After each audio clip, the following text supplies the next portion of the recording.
So hello everyone, good afternoon. In the previous lecture, we have seen about what is the residential status, how to find out the residential status of a person. वहाँ पे हम लोगों ने condition देखा था, कोई भी person का अगर वो इंडिया में रुक रहा है तो कितना दिन रुक रहा है, उसके हिसाब से हम लोग को पता चलेगा कि उसका रेसिडेंशियल स्टेटस क्या है. ठीक है. So just before will go the next, that is अगर आप यहाँ पे एक सेंटेंस पढ़ोगे, दैट इज आपको बोला है something which is comes at 2G speeds and goes away at 4G speeds. ऐसी कौन सी चीज है जो 2G की स्पीड से आती है एंड 4G की स्पीड से आपके वहां से चली जाती है? जरा बताओगे मुझे गैस करके.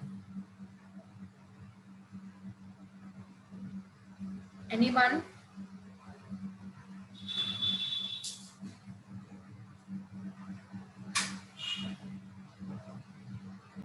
सो मैं पूछ रही हूँ ऐसी कौन सी चीज है जो आपके पास 2G की स्पीड से आती है एंड 4G की स्पीड से चली जाती है आपके पास से?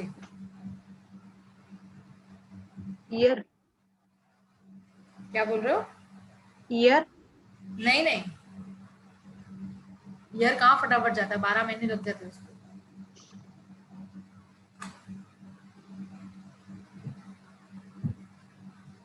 कोई भी इंडिविजुअल का पर्सन का इनकम की बात कर रही हूँ मैं, क्योंकि इनकम आने में कैसा लगता है, आने में बहुत टाइम लगता है, धीरे धीरे आता है. कमा के कैसे आता है आपको मालूम है ना.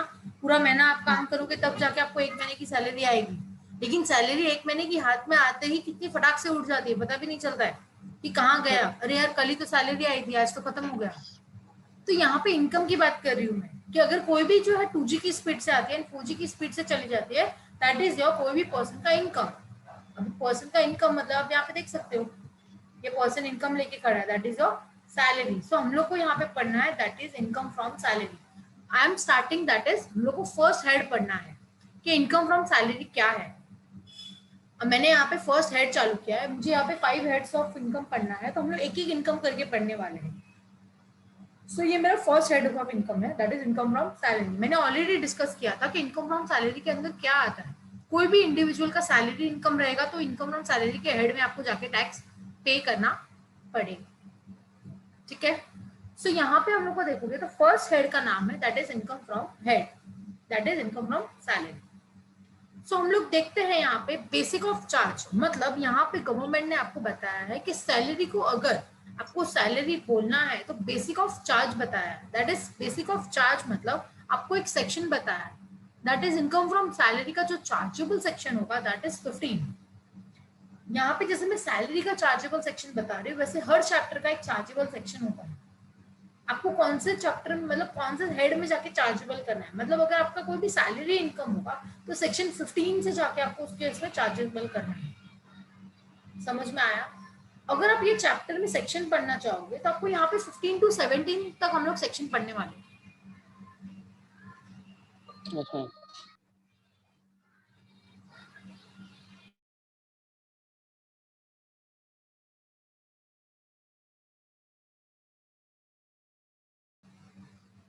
सो यहाँ पे हम लोग को क्या करना है, सेक्शन जो है 15 to 17 है, मतलब पूरे टॉपिक में हम लोग देखेंगे. ये सेक्शन 15 क्या है, 15 जो है वो आपका चार्जिंग सेक्शन है.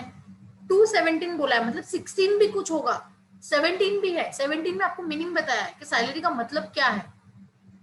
तो हम लोग देखते हैं यहाँ पे salary is taxable at earliest point, मतलब किसका अर्लीस्ट, आपका मेरा, किसका अर्लीस्ट. गवर्नमेंट बोल रही है कि सैलरी पे आपको टैक्स पे करना है, लेकिन अर्लीस्ट पॉइंट कौन सा, अर्लीस्ट पॉइंट आपको बोला है कि ड्यू और रिसिप्ट व्हिचएवर इज अर्लियर. मतलब आपका ड्यू पहले हो गया या रिसिप्ट पहले हुआ, जो भी सबसे पहले हुआ रहेगा आपको उसके ऊपर टैक्स पे करना है. इसके लिए गवर्नमेंट ने बोला है कि salary is taxable at earliest point. Earliest point मतलब ड्यू और रिसिप्ट व्हिचएवर इज अर्लियर. मतलब एग्जांपल अगर हम लोग लेंगे तो जहां पे हम लोग एग्जांपल लेते हैं कि ये देखो एक पर्सन है ऑफिस जा रहा है, मतलब इसका हम लोग एग्जांपल लेंगे कि इसका डेट ऑफ ज्वाइनिंग जो है वो 15th में है. जस्ट एंड टेक एग्जांपल कि ये जो इंडिविजुअल पर्सन है इसका डेट ऑफ ज्वाइनिंग जो है वो 15th में है, और इसका सैलरी से नॉर्मली आपको पता है इंडिया में सैलरी का डेट क्या होता है.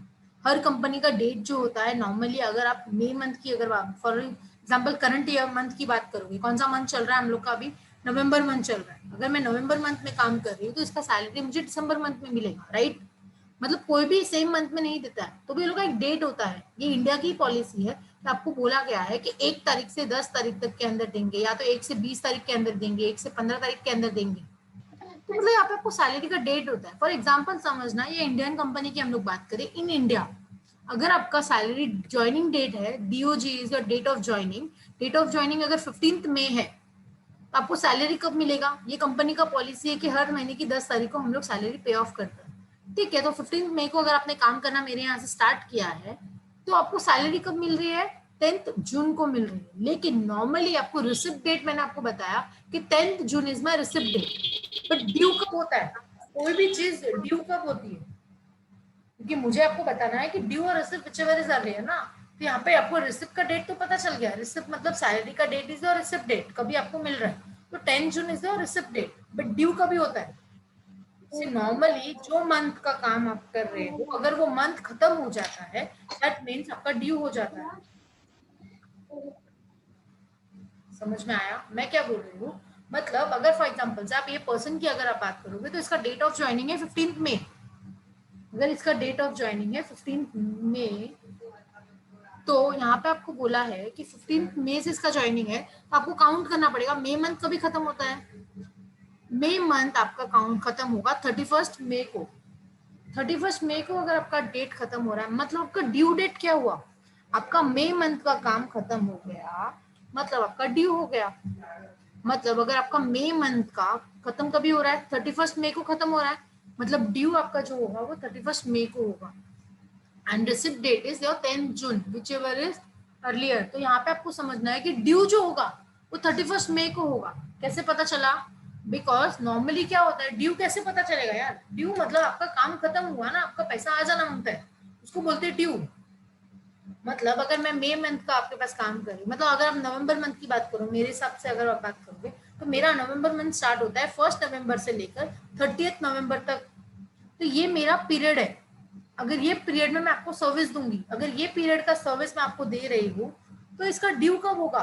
30 November is my due date. मतलब ये तारीख को मैंने नवंबर का सर्विस जब भी आपका खत्म हो गया तभी, तो नवंबर का सर्विस मैं आपको नवंबर में खत्म करके दे रही हूँ।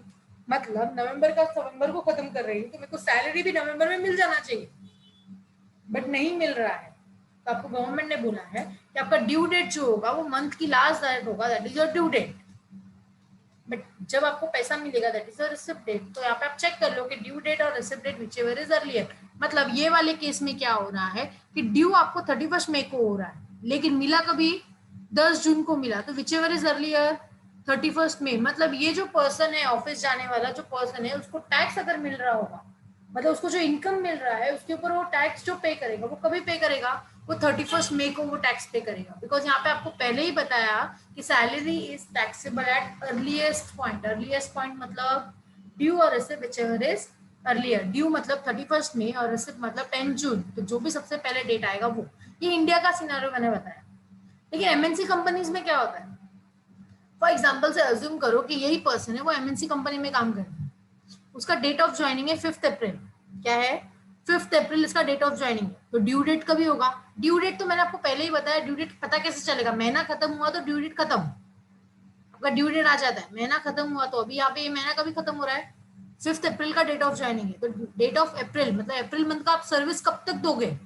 अप्रैल मंथ का सर्विस आप 30 अप्रैल तक दे सकते हो ज्यादा से ज्यादा, क्योंकि 1 मई को आप अप्रैल की सर्विस नहीं दे सकते हो। 1 मई आया मतलब आपने मई की सर्विस स्टार्ट कर दी, आपको मई का सैलरी मिलना स्टार्ट हो जाएगा। लेकिन ड्यू कभी हुआ? मतलब अगर आपका डेट ऑफ ज्वाइनिंग 5th अप्रैल है, तो अप्रैल मंथ जब आपका खत्म हो रहा है तभी आपका ड्यू हो जाना चाहिए। तो ड्यू कभी होता है? 30 अप्रैल को। बट एमएनसी कंपनी क्या करती है, आपको करंट मंथ का सैलरी करंट मंथ में ही दे देती है। इसके लिए लोग मार्केट में वो भी ढूंढते हैं। पैसा अगर आपको जल्दी चाहिए तो आप एमएनसी कंपनीज में जा सकते हो। वहां पे क्या होता है, 30 के पहले ही आपको, मंथ खत्म होने से 5 दिन पहले या 3-4 दिन पहले ही आपको सैलरी आपके हाथ में होगी या अकाउंट में होगा। तो यहाँ पे एग्जांपल लेना कि ड्यू आपको 30 अप्रैल को हो रहा है, लेकिन मिला कभी? 27 अप्रैल को मिल रहा है। समझ में आया? तो यहाँ पे क्या हो रहा है, ये केस में, एमएनसी केस में क्या हुआ, ड्यू बाद में हो रहा है लेकिन मिल पहले गया। तो गवर्नमेंट ने क्या बोला आपको रूल, जस्ट एग्जांपल मैं आपको बता रही हूँ। यहाँ पे आपको यही समझना है कि ड्यू और रिसिप्ट व्हिचएवर इज अर्लीस्ट वो आपका सैलरी टैक्सेबल का पॉइंट होगा। समझ में आया आप लोगों को? Yes ma'am. ओके, सो यहाँ पे हम लोग ने ये देख लिया टैक्सेबल कैसे होगा सैलरी का। नेक्स्ट आपको सैलरी का मीनिंग बताया है, सेक्शन 17 में आपको सैलरी का मतलब बताया है। फर्स्ट पॉइंट में आपको यहाँ पे जो मीनिंग बताया है वो मैं पैराग्राफ में नहीं समझाऊंगी, मैं आपको पॉइंट्स में बताऊंगी तो आपको इजीली समझ में भी आएगा। तो फर्स्ट आपको यहाँ पे पॉइंट समझना है, that is employer employee relationship. There should be a employer and employee relationship between employer and employ.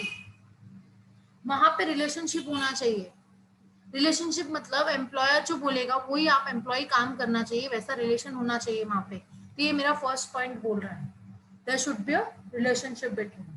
Second आपको बोला है कि एम्प्लॉयमेंट कॉन्ट्रैक्ट, यहाँ पे कॉन्ट्रैक्ट बेसिस पे साइन होता है, मतलब यहाँ पे एक लिखवा के देते हैं आपको एम्प्लॉयमेंट क्या क्या रहेगा आपका। एम्प्लॉयमेंट का कॉन्ट्रैक्ट मतलब आप ऑफिस जॉब, अगर फॉर एग्जाम्पल से एक पर्सन है वो जॉब ज्वाइन किया, मतलब आप एम्प्लॉय हो गए, वो एम्प्लॉयर हो गए, उसने जो जो बोला होगा आप वो करोगे, बट मतलब लेकिन एम्प्लॉयमेंट कॉन्ट्रैक्ट मतलब क्या, एम्प्लॉयर से मुझे क्या मिलता है जिसमें मुझे लिखा रहेगा कि एम्प्लॉयमेंट करने का टाइम क्या है, एम्प्लॉयमेंट में मैं काम क्या करूंगी, कब आऊंगी कब जाऊंगी, कहाँ पे काम करना है, क्या क्या रूल्स एंड रेगुलेशंस है, वो सब मुझे कहाँ पे कंपनी बताएगी, कैसे बताएगी कंपनी मुझे। अपॉइंटमेंट लेटर मिलता है मुझे कंपनी से, मुझे अपॉइंटमेंट लेटर मिलता है, मैं एग्री हो जाती हूँ, अपॉइंटमेंट लेटर पे मेरा सिग्नेचर होता है, वहां पे कंपनी जो मुझे बोलती है दैट इज एम्प्लॉयमेंट कॉन्ट्रैक्ट, वहां पे एक सिग्नेचर होगा आपका कि आपको बोला गया है कि आपका टाइमिंग है 10 to 6, आपको काम करना है ये आपका अकाउंटेंट का काम है फॉर एग्जांपल से, तो आपको अकाउंटेंट का काम दे दिया है, आप सिर्फ यही डेस्क पे काम करोगे, किसी की हेल्प नहीं करोगे। या फिर कभी कभी समटाइम्स बोलती है कंपनी कि आपको 10 से 6 आपका टाइमिंग है, बट कभी कभार आपको 1 घंटा लेट भी बैठना पड़ेगा क्योंकि आप किसी और का भी काम कर सकते हो अगर वो नहीं आया है तो। ये सब पहले आपको एम्प्लॉयमेंट में लिखा होता है। सो इसको बोलते हैं एग्रीमेंट ऑफ सर्विस। मतलब फर्स्ट पॉइंट बोला there should be a relationship between employer and employee. Second बोला है एग्रीमेंट ऑफ सर्विस, मतलब सर्विस में क्या करूंगी वो एक एग्रीमेंट साइन होना चाहिए, आपका टाइम क्या होगा, आपका जॉब क्या है, वो सब यहाँ पे साइन होना चाहिए। थर्ड बोला है course of employment. Course of employment मतलब आपका जो पेमेंट होगा वो कोर्स ऑफ एम्प्लॉयमेंट में होना चाहिए, payment should be in the course of your employment. मतलब आपका जो एम्प्लॉयमेंट में लिखा हुआ है, मतलब एग्रीमेंट में जो आपने साइन किया है, आपका जो सर्विस करने का जो एग्रीमेंट है वहां पे आपने जो साइन किया है उसके रिलेटेड ही आपको पैसा मिलना चाहिए, उसके अलावा मिलेगा तो आप सैलरी नहीं बोल सकते हो, इनकम फ्रॉम सैलरी में नहीं आएगा वो। मतलब कोर्स ऑफ एम्प्लॉयमेंट मतलब क्या, यहाँ पे आप एग्जांपल ले सकते हो कोर्स ऑफ एम्प्लॉयमेंट मतलब क्या। तो कोर्स ऑफ एम्प्लॉयमेंट मतलब सैलरी इनकम जो आपको दिया हुआ है that is area of service आपको देखना है, plus employer and employee relationship भी आपको देखना पड़ेगा। क्या बोला है, salary income, course of employment के अंदर मैंने आपको क्या बोला, पेमेंट जो आपका होना चाहिए वो सैलरी इनकम होना चाहिए। तो आपको यहाँ पे बोला है एरिया ऑफ सर्विस, मतलब आप कहाँ काम कर रहे हो वो, प्लस आपका रिलेशनशिप भी होना चाहिए। तो हम लोग एग्जांपल ले लेते हैं कि यहाँ पे फॉर एग्जांपल से कोई पर्सन है, वो प्रोफेसर है, तो उसका एग्रीमेंट साइन हुआ, वो कॉलेज में जॉब पे है, वो कॉलेज में गया, उसका एग्रीमेंट साइन हुआ, उसको बोला कि आपका 12 to 1 का, सॉरी 7 to 12 का आपका टाइमिंग है लेक्चर का, मॉर्निंग 7 to लेकर 12 तक का आपका लेक्चर का टाइमिंग है। आपको एग्रीमेंट साइन हुआ है, आपका सैलरी फिक्स हुआ है कि आपका सैलरी यही रहेगा, आपको फिक्स पता है कि आपको ये सब्जेक्ट पढ़ाना है। अगर एक आध दिन कभी ऐसा हुआ तो आपको 7 to 1 भी काम करना पड़ सकता है, वैसे सब वहां पे बताया हुआ है। दैट इज योर एम्प्लॉयमेंट, क्योंकि आपको वहां पे बताया गया है। मतलब अभी ये पर्सन जो है वो 7 to 1 का उसका टाइमिंग हो गया, अभी वो सोच रहा है 7 से 1 तो मैं काम कर लिया, अभी इसके बाद का पूरा दिन कैसे निकालूंगा मैं, तो इसने सोचा मैं एक और काम करता हूँ, दैट इज पेपर चेकिंग का काम करने लगा। वो दूसरी क्लासेस में उसने क्या किया, पेपर चेकिंग का क्लास चालू किया उसने, पेपर चेक करने का सर। तो वो वहां पे गया तो उसको वहां पे जॉब पे उसको क्या बोला, लाइक वहां पे भी फिक्स हो गया कि वो 2 घंटा काम करेगा, 2 घंटा पेपर चेक करेगा, उसको 10,000 वहां पे मिलेगा। एंड प्रोफेसर में उसको 15,000 सैलरी मिल रही है, पेपर चेकिंग में उसको 10,000 मिल रहा है एग्जाम्पल। तो यहाँ पे मैं कितना टैक्स पे करूँ, सैलरी कितना बोलूं, मेरा सैलरी प्रोफेसर का 15,000 है, पेपर चेकिंग का 10,000 है, तो टोटल सैलरी में 25,000 बोलूं या 10,000 बोलूं या 15,000 बोलूं, मेरा सैलरी कितना बोलूं मैं गवर्नमेंट को, और कितना टैक्स पे करूं, क्या लगता है आपको। 25,000 आपने 25,000 बोला, इनकम। लेकिन हाँ आपका 25,000 है, लेकिन मैंने इसके पहले आपको क्या बोला था, अभी इसके पहले मैंने आपको 2 पॉइंट एक्सप्लेन किया, क्या क्या पॉइंट था वो, एम्प्लॉयर एम्प्लॉय रिलेशनशिप होना चाहिए एंड एग्रीमेंट साइन होना चाहिए। मैंने आपको समझाया कि फर्स्ट वाला जो है, ये प्रोफेसर जो है, ये जो प्रोफेसर है इसका क्या होगा, समझा। इसका एग्रीमेंट साइन हुआ है 15,000 15,000। रहेगा। यस, इसका एग्रीमेंट साइन हुआ है। 15,000 रहेगा। Yes, perfect. मतलब इसका एग्रीमेंट साइन हुआ है तो ये इनकम फ्रॉम सैलरी 15,000 बताएगा। लेकिन ये 10,000 भी तो इनकम हुआ ना आपका, ये सैलरी इनकम तो नहीं वो है। प्रोफेशन में जाएगा ना? नहीं नहीं, अगर पेपर चेक करना क्या प्रोफेशन है? नहीं नहीं, पेपर चेक करना इट्स नॉट प्रोफेशन। ये आपका इनकम है, ये आपका हाउस प्रॉपर्टी भी नहीं है, बिजनेस एंड प्रोफेशन भी नहीं है, कैपिटल गेन भी नहीं है। ये आपको 10,000 पे इनकम बता के अदर इनकम, उस पे टैक्स पे करना पड़ेगा। यस एग्जैक्टली, अदर ये इनकम। अदर सोर्स में जाएगा, बिकॉज कोई भी पर्सन का एक इनकम नहीं होता है। अगर अभी तो ठीक है फिलहाल क्या हो रहा है, लेकिन नॉर्मली अगर आप देखोगे तो अगर जिसका फिक्स्ड एम्प्लॉयर रहेगा तो ठीक है, बट बाकी का अगर उसके पास टाइम बच रहा है तो वो कुछ ना कुछ तो करेगा ही। अगर कुछ ना कुछ कर रहा है तो अदर इनकम तो आएगा ही। मतलब यहाँ पे आपको इनकम फ्रॉम सैलरी बोलने के लिए आपको एग्रीमेंट देखना पड़ेगा कि उसका अगर एग्रीमेंट साइन हुआ रहेगा। अगर मैं बोलूँ ये पेपर चेक करने का भी ये फिक्स जॉब है, इसका एग्रीमेंट साइन हुआ है कि इसका टाइमिंग ये रहेगा, सैलरी ये रहेगा, ये हमारी कंपनी में एम्प्लॉयर है, एम्प्लॉई है, सैलरी ये होगा, आपका काम ये होगा, मतलब इसका भी अपॉइंटमेंट बनाया है, तो आप इन दोनों का टोटल इनकम फ्रॉम सैलरी में बता सकते हैं। अगर दूसरे जॉब का भी अगर आपका प्रोफेशन जैसे कि दूसरा जॉब है आपका, अगर उसका भी अगर आपका एग्रीमेंट साइन हुआ है, अपॉइंटमेंट लेटर आया है, तो आप दोनों का टोटल इनकम फ्रॉम सैलरी में बता सकते हो। अदरवाइज उसको आपको अदर सोर्स में बताना पड़ेगा। That is your course of employment. समझ में आया? Yes ma'am. सो हम लोग को इनकम फ्रॉम सैलरी में क्या क्या पढ़ना है वो हम लोग यहाँ पे देखने वाले हैं। ये 4 चीजें हम लोग को इनकम फ्रॉम सैलरी में पढ़नी है। दैट इज मीनिंग यहाँ पे मीनिंग का सेक्शन बताया है, that is meaning section 17 subsection 1 जो हम लोग ने अभी पढ़ा 3 पॉइंट में। मीनिंग क्या बोल रहा है? There should be a employer employee relationship, there should be a agreement of service and payment should be in the course of employment. ये 3 जो सेक्शन है that is meaning section section 17 subsection 1, ये हम लोग को ऑलरेडी पढ़ के हो गया। समझ में आया? उसके बाद हम लोग को डिडक्शंस पढ़ना है। डिडक्शन अंडर सेक्शन 16 मैंने आपको बोला था कि सैलरी में आपको 15 to 17 तक पढ़ना है। 15 तो आपका बेसिक चार्ज हो गया, उसके बाद 17 में मैंने आपको मीनिंग बता दिया। डिडक्शंस है 16 में, आपको डिडक्शंस पढ़ने हैं। यहाँ पे हमारे पास 3 डिडक्शन 2-3 डिडक्शंस है, वो हम लोग पढ़ेंगे बाद में, धीरे धीरे जैसा आएगा वैसे वैसे पढ़ेंगे। नेक्स्ट आपको बोला है अलावेंसेस, तो हम लोग को अलावेंसेस क्या होता है वो हम लोग को पढ़ना है इन डिटेल। उसके बाद है रिटायरमेंट बेनिफिट। अगर कोई जॉब छोड़ के जाता है तो वो रिटायर हो जाता है तो उसको रिटायरमेंट बेनिफिट्स क्या क्या होंगे वो हम लोग को यहाँ पे देखना है। तो यहाँ पे मैंने सैलरी को 4 पार्ट में डिवाइड किया हुआ है जो हम लोग को ये टॉपिक में पूरा कवर अप करना है। दैट इज मीनिंग हम लोग ने ऑलरेडी देखा, 3 पॉइंट है। डिडक्शंस हम लोग देखेंगे in the next lecture, allowances भी हम लोग देखेंगे एंड रिटायरमेंट बेनिफिट भी हम लोग देखेंगे। क्लियर हुआ आप लोगों को पॉइंट? सो यहाँ पे हम लोग ने इनकम फ्रॉम सैलरी के अंदर देखा कि ये जो एक ऐसा सैलरी है जो एक तो आता है धीरे धीरे बट जाता है बहुत फास्ट में, that is your income from salary, वो हम लोग ने देखा।